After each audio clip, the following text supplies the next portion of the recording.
Good evening, welcome back to my channel. আশা করছি তোমরা সবাই খুব ভালো আছো, আমরাও ভালো আছি। এখন সন্ধ্যেবেলা একটা ব্লগ স্টার্ট করছি, আর আজকের এই ব্লগটা আমার একদম টিপিক্যাল ব্লগের থেকে একটু আলাদা হচ্ছে। না রেসিপি থাকছে, না অন্য কিছু থাকছে। আজকের ব্লগটা হচ্ছে কিরকম আলাদা তোমাদেরকে বলি। একটা কথা তোমাদের সাথে আমি শেয়ার করিনি, সেটা হচ্ছে একটা জিনিস তোমাদের সাথে আমার শেয়ার করার আছে। সেটা এই জিনিসটা, এটা হচ্ছে আমি মেকআপ, ব্রাইডাল যে মেকআপ হয়, মেকআপ যে কোর্স হয়, সেই কোর্সটা কমপ্লিট করেছি। এটা হচ্ছে তার সার্টিফিকেট, একদম ISO থেকে সার্টিফাইড, মানে অ্যাজ এ মেকআপ আর্টিস্ট এখন আমি সার্টিফাইড মেকআপ আর্টিস্ট। তো সেই জন্য এই খবরটা তোমাদের সাথে আমি শেয়ার করিনি, ভেবেছিলাম পুরো কমপ্লিট করব তারপরে শেয়ার করব। তো এই হচ্ছে আমার মেকআপের সার্টিফিকেট। তো আজকের ব্লগটা আমি কেন বললাম অন্যরকম, এই যে আজকের আমার মডেলকে আজকে আমি সাজাবো, আর তোমরা বলবে সাজানোটা কেমন হয়েছে। বিফোর লুক, যদিও সুন্দরী মডেল, তো বিফোর লুক দেখালাম, এবার এটা ওকে আমি সাজিয়ে আফটার লুকটাও তোমাদের সাথে শেয়ার করব। তো চলো আজকের ভিডিওটা যদিও অন্যরকম, কেমন লাগবে ভিডিওটা সেটাও তোমরা আমাকে বলো। তাহলে চলো ভিডিওটা স্টার্ট করা যাক। চল রিমু। ফার্স্টে একটা ওয়েট টিস্যু নিলাম, দিয়ে রিমুর মুখটাকে আমি ভালো করে ক্লিন করে নিচ্ছি। আর মেকআপ করার আগে স্কিন প্রিপারেশনটা কিন্তু মাস্ট দরকার, কারণ যত ভালো স্কিনটা প্রিপেয়ার্ড থাকবে তত সুন্দর মেকআপটা হবে। আচ্ছা, এবারে একটা রোজ টোনার আমি লাগিয়ে পাখা দিয়ে ভালো করে টোনারটাকে শুকিয়ে নিলাম।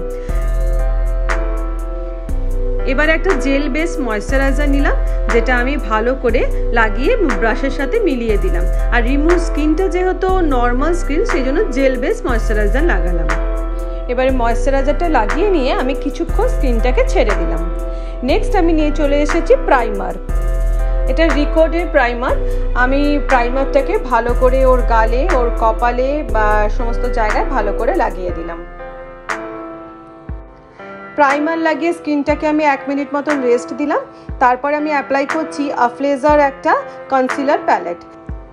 যেসব জায়গাগুলোতে ডার্ক সার্কেল বা ব্ল্যাক প্যাচ রয়েছে, সেখানে আমি ওই পিচ কালারের কনসিলার প্যালেট থেকে কনসিলার নিয়ে আমি স্কিনটাকে কনসিল করে নিলাম।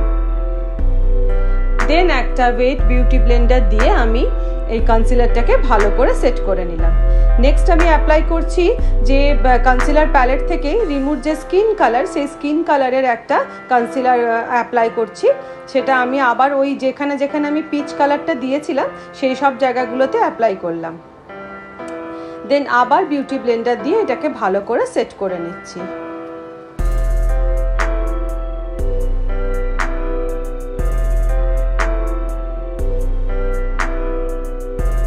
দেন একটা ফরএভার 52 এর ফাউন্ডেশন নিয়ে এটা আমি ট্রেতে আগে নিয়ে ভালো করে ব্রাশের সাথে মার্জ করে নিয়ে এটা আমি স্কিনের সাথে অ্যাপ্লাই করে দিচ্ছি। কম বাজেটের মধ্যে এই ফরএভার 52 এর ফাউন্ডেশনটা কিন্তু জাস্ট অসাধারণ, খুব ভালো ব্লেন্ডিংও হয়। তো এবার আমি একটা আবার ওয়েট বিউটি ব্লেন্ডার নিয়ে এটাকে আবার খুব সুন্দর করে স্কিনে আমি মিশিয়ে নিচ্ছি।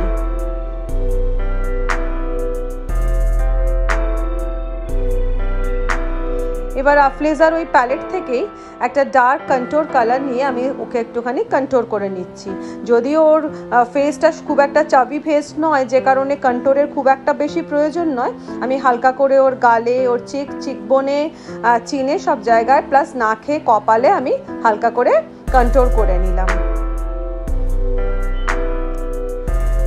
দেন একটা লিকুইড ব্লাশ নিয়ে আমি ব্রাশে করে ওর গালেতে আর নাকে অল্প করে, চিবুকে অল্প করে লাগিয়ে আমি ভালো করে ব্রাশ দিয়ে সেটাকে ব্লেন্ড করে নিলাম। এরপরে একটা লিকুইড হাইলাইটার নিয়ে চোখের তলায়, নাকের ওপরে, ঠোঁটের ওপরে, ঠোঁটের তলায় ভালো করে নিয়ে আর কপালে আমি হাইলাইটারটাকে অ্যাপ্লাই করলাম। আর এই সময় কনসিলারটা কিন্তু অবশ্যই আমাদের স্কিনের থেকে একটু লাইট শেড নিতে হবে, তাতে কি হবে আমাদের হাই পয়েন্টগুলো একটু ব্রাইট লাগবে। দেন বিউটি ব্লেন্ডারের সাহায্যে ভালো করে মিশিয়ে নিয়ে এবার একটা ডাস্ট পাউডার নিয়ে আমি সেই পাফটাকে আমার হাতে অল্প করে মিশিয়ে নিয়ে এবার যেখানে যেখানে আমি কনসিলার লাগিয়েছি সেখানে সেখানে সেই পাউডারটাকে দিয়ে আমি লুজ পাউডারটা দিয়ে আমি এটাকে সেট করে নিচ্ছি। এরপরে যে এক্সট্রা লুজ পাউডারটা ছিল সেটা আমি ভালো করে স্কিনে মিশিয়ে দিলাম। তাতে কি হবে, আমাদের যে মেকআপটা রয়েছে সেই মেকআপটা লক হয়ে যাবে। এবার নেক্সট আমি একটু বেশি করে লুজ পাউডার চোখের তলায় অ্যাপ্লাই করলাম, কারণ এবার আমি আই মেকআপ করব, আর আই মেকআপ করতে গেলে তো আই শ্যাডোর গুঁড়ো পড়বে, সেই জন্য আমি বেশি করে চোখের তলায় লুজ পাউডার দিয়ে দিলাম। এরপরে আমি একটা রিকোডেরই ডার্ক ব্রাউন শেডের একটা জেল লাইনার নিয়ে ওর আইব্রোটাকে সুন্দর করে এঁকে নিচ্ছি। আর ফ্রন্টের দিকটা আমি জেল লাইনার দিইনি, ওই ব্রাশের স্পুলি দিয়ে আমি ফ্রন্টের দিকটাকে ভালো করে মিশিয়ে নিলাম। এবারে একটা লাইট শেডের কনসিলার নিয়ে আমি ওই আইব্রোর তলা থেকে চোখের ওপরটায় ভালো করে লাগিয়ে এটাকে ব্লেন্ড করে নেব। দেন একটু লুজ পাউডার দিয়ে আমি ওই কনসিলারটাকে সেট করে নিলাম। এবারে আমি একটুখানি হালকার ওপরে আই মেকআপ করব, তাই ব্রাউন কালারের লাইট ব্রাউন কালারের একটা শেড নিয়ে আমি চোখের ওপরে ভালো করে রাউন্ড মোশনে আমি একটুখানি আইলিডের ওপর লাগিয়ে নিলাম। এইভাবে আমি সেম ভাবে আর একটা চোখেও আমি অ্যাপ্লাই করে নিচ্ছি। দেন একটু তার চেয়ে একটু ডার্কেস্ট ব্রাউন নিয়ে আমি ওই চোখে দিয়ে আর একটা সাইড মানে আউটার সাইডে বা আউটার কর্নারে আমি অ্যাপ্লাই করে নিচ্ছি। এবার চোখের তলাতে ঠিক সেম ভাবে আমি ফার্স্টে একটুখানি ডার্ক শেড নিয়ে নিলাম, দেন একটু লাইট শেড নিয়ে আমি চোখের তলাটা শ্যাডোটা লাগিয়ে দিলাম।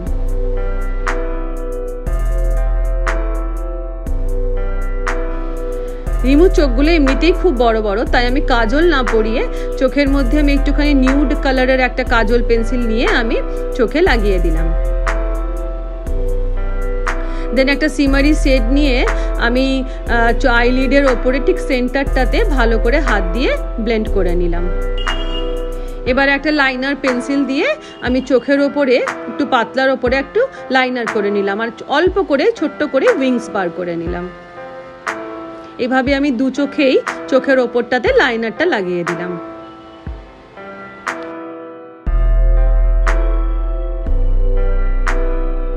এবার একটা লিকুইড আইলাইনার দিয়ে আমি ওই পেন্সিল আইলাইনারের উপরে লাগিয়ে নিলাম।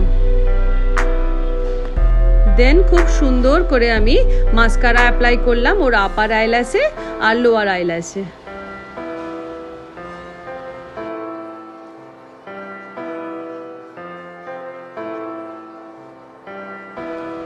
এবারে যে হাই পয়েন্ট আছে মানে ব্রাউ বোনটাকে আমি একটা সিমারি শেড দিয়ে ভালো করে হাইলাইট করে দিলাম। নেক্সট হচ্ছে আমি ওই গালে ভালো করে ব্লাশ অ্যাপ্লাই করলাম। ব্লাশ লাগানোর পরে এবারে আমি আবার ওখান থেকে আইশ্যাডো প্যালেট থেকে একটু ডার্ক ব্রাউন কালার নিয়ে আমি ওর চিবুকে ওর গালে কপালে ভালো করে কন্ট্রোল করে নিলাম, পাউডার কন্ট্রোল করে নিলাম। আর ওখান থেকেই পাউডার কন্ট্রোল নিয়ে আমি ওর নোজেও ভালো করে আমি পাউডার কন্ট্রোল করে নিলাম। এরপরে আমি একটা কম্প্যাক্ট পাউডার দিয়ে, এটাও ফরএভার 52 এর কম্প্যাক্ট পাউডার, যেটা খুব ভালো হাই কভারেজ, সেই কম্প্যাক্ট পাউডার দিয়ে আমি পুরো মেকআপটাকে সুন্দর করে সেট করে নিলাম। এরপর হচ্ছে আমার সব থেকে প্রিয় পার্ট, সেটা হচ্ছে হাইলাইটিং। এবারে আমি রিমুর গালে, তারপরে যেখানে যেখানে হাই পয়েন্ট আছে নাকের ওপরে, ঠোঁটের ওপরে হালকা করে আমি এখানে হাইলাইটার অ্যাপ্লাই করলাম।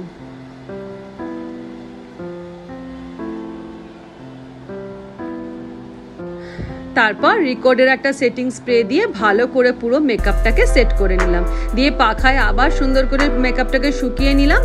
এরপর নেক্সট চলে আসছি হচ্ছে লিপস্টিক। রিমু বললো নিউড শেডের লিপস্টিক লাগাবে, আর এটা হচ্ছে ম্যাকাডেমিয়ার লিপস্টিক প্যালেট, যেটাতে কিন্তু ভীষণ কম দামে অনেকগুলো শেড রয়েছে। তো যাই হোক, আমি ফার্স্টে একটুখানি ডার্ক শেড নিয়ে একটা পেন্সিল লিপ লাইনার দিয়ে আগে লিপটাকে লাইন করে এবার আমি একটা নিউড শেডের লিপস্টিক লাগিয়ে দিলাম। নেক্সট আমি ওই আইশ্যাডো প্যালেট থেকে একটা ব্রাউন কালার নিয়ে জাস্ট আমি লিপের সেন্টারে আমি অল্প করে অ্যাপ্লাই করে দিচ্ছি। তো আমার আজকের রিমুকে সাজানো পুরো কমপ্লিট। একটা মেসি চুল করেছি আর তার সাথে একটা বেনারসি পরিয়ে সাজানো কমপ্লিট। তো চলো তোমরা দেখো রিমুকে কেমন লাগছে।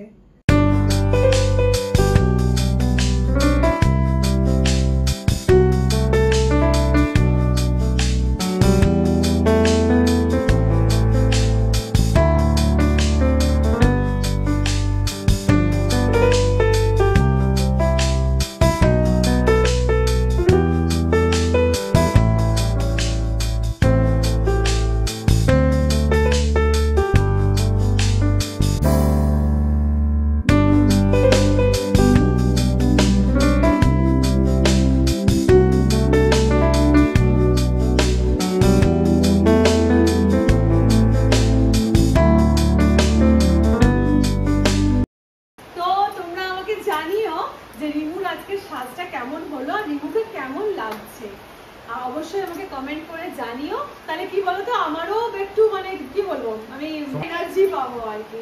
আর রিমু এমনি সুন্দর, আরো সুন্দর হয়ে গেছে। মানে আমি ইনফ্যাক্ট ভাবছি যে যদি এই সাজটা আমি মানে অ্যানিভার্সারির সময় যদি আমি এটা পেতাম, আমার মনে হয় যদি আগে একটু অ্যানিভার্সারিটা নিয়ে 15 বছর করার ইচ্ছে আছে, সেটা যদি এগিয়ে নিয়ে চলে আসতে পারি আর একটা কথা, বাড়িতে সাজিয়েছে তো ফুল টুল ঠিক মতন নেই আমার, যা ঘরে রাখা ফুল আছে সেই দিয়ে মোটামুটি আমি সেজেছি। এটা আমার বেস্ট সাজা, মানে মেকআপ আর্টিস্টের থেকে সেজেছি, এটা বেস্ট, মানে প্রচন্ড পছন্দ হয়েছে আমার। তো আজকের ব্লগটা এখানে শেষ করে দিচ্ছি। তোমরা সবাই খুব ভালো থেকো, সুস্থ থেকো। আজকের মতন টাটা।